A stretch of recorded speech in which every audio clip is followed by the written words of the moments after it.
Tikko mēs redzējām īstus piedzīvojumus no īstas Grūzijas. Bet vai jūs zināt, ka tagad arī Latvijā ir iespējams baudīt Grūzijas izjūtas? Īstas Grūzijas izjūtas, un katram to ir iespējams novērtēt pēc savas gaumas un patikšanas. Un tas ir īsts Tamadā. Gaumarģos.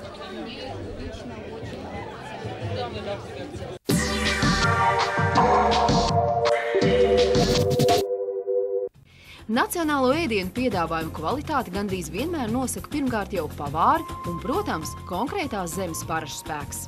Kaukās tautām ēdiens nav tikai izsaukuma apmierinājumam. Tā ir sena un dziļa tautas kultūras sastāvdaļa, bez kā nav iedomājams tradīcijas un vēsture. Grūzijā galds vienmēr lūst no ēdienu un vīnu pārbagātības, bet vakaru gaitu nosaka speciāls tostu meistars Tamadā. Ja mūsu stereotipos Tamadā ir parasti cienījuma vecuma omulīgs kungs, kurš sabiedrības saliedēšanai uzsauc tostus, šajā gadījumā vakaru gaitu diktēja 27-gadīgs dzirkstošs jauneklis no Kalniem, kurš mākslas saukt tostus ir apgūs jau agrā bērnībā. Tamadā mūsu izpratnē ne obligāti ir gados vecs. Īsts Tamadā var būt arī gados jauns. Viņam jāvar, tostu ir pateikt dzējā, dejot, un viņu un viņa valodu visiem ir jāciena. Uz jautājumu par idejām, kur smelties tēmas tostiem, atbilde ir viena – Grūzijas tautas tradīcijās, kur centrālo vietu ieņem cieņa pret māti, dzimteni, draudzību un mīlestību. Mums nav zelta vidusceļa vai zelta klasikas fonda. Mums visi tosti ir būtiski. Par dzimteni.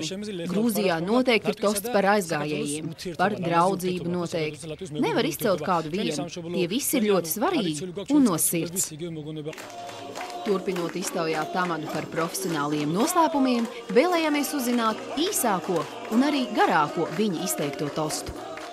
Pats īsākais tosts, tas ir sākums, jo vēl neesi iedzēris, neesi ekstāzē, bet pats garākais, protams, ka mīlestības vārdi ir neizsmeļami. Latvijā dzīvo apmēram 1000 gruzīnu, kuri tostu par dzimteni jau krietnu laiku uzsauc arī Latvijai. Mēs tikāmies ar Grigolijas ģimeni, kas uz Latviju atbrauc bēgot no Grūzijas kara pārņemtās Abhāzijas vēl 1994. gadā. Es te agrāk mācījos Latvijas universitātē. Arī ar vīru te iepazinos, un vispār daudz labu atmiņu man saistījās tieši ar Latviju un Rīgu. Tāpēc sākotnēji atbraucām te un arī palikām. Abas meitas, lai arī dzimušas Suhumī, augušas un skolojušās Latvijā. Cecīlija jau 3 gadus studē Zviedrijā, bet Gvance ir precējusies ar latviešu puisi, un Latvijas Radio 4 regulāri vada raidījums par gruzīnu dzīvi Latvijā un Grūzijā.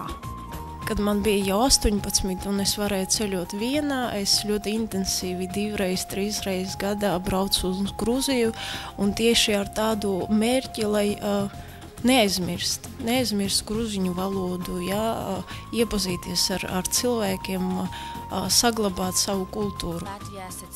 Man Latvija asociējas ar ļoti lojāliem cilvēkiem, profesionālu inteliģences līmeni, kas ir vairāk eiropeisks nekā Grūzijā.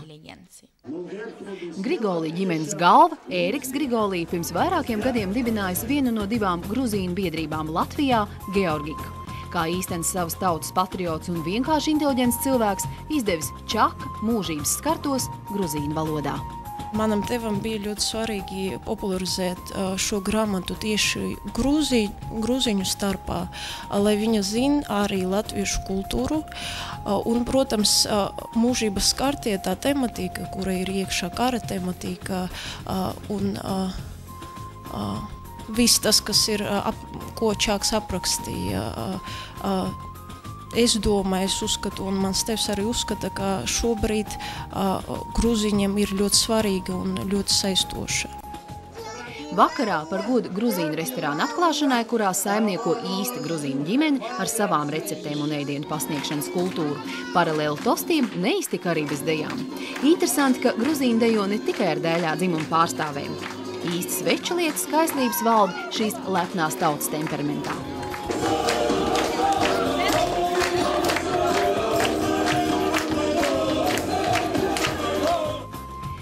cieņu un lojalitāti pret citu kultūru, godinot savu, ir īpašība, kas šajā ģimenē tiek godāta un atbalstīta.